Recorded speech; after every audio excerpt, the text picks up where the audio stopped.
haka sun yi sulhu ba, ya je ya dawo da abarsa. So abubuwa daban-daban. Waƙarka ta taɓa mayar da aure, waƙarka ta taɓa cecen rai, kamar yadda ka faɗa. Da kake magana kalamin so, akwai wata waƙa ka na manta kowace ce da na taɓa ji, sai kake magana wanda bai yin so da me zai more rayuwa, kamar ko haka? Wanda bai so. To me yasa wanda bai so na ce wanda bai so ku tambaye shi da me yake more rayuwa. Abadan ba ni daina yin so gaskiya ko da me ya zo min. Haka na faɗa a kanta. Me yasa yawanci jigon waƙar ka ta fi ta'allaka akan soyayya? Soyayya. To ai ita ce ta samar da mu gaba ɗaya.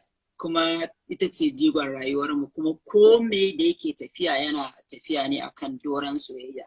Don haka ni ma sai nake ganin ɗauki wannan ɓangaren na soyayyar kuma gashi, kuma idan ka duba za ga waƙar soyayya ta fi kowace waƙa tasiri a gurin mutane.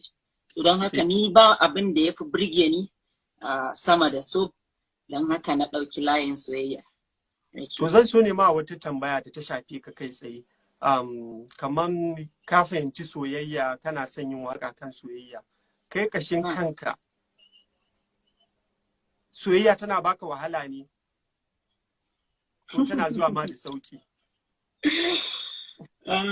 To, ai soyayya na riga da na faɗa a wata waƙar soyayya da na yi. Dole ne sai ta baka wahala, kowaye kai. To ni ma menene ni ba mutum bane. Ni ne kan soyayya.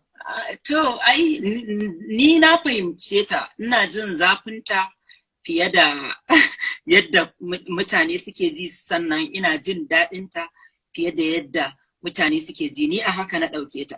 Don haka bana mantawa akwai wadda ta taɓa ce min wai in koya mata soyayya, na ce ban iya ba. So sai ta ce ya ina yin waƙoƙin soyayya kaza da kaza, kuma in ce mata ban iya ba.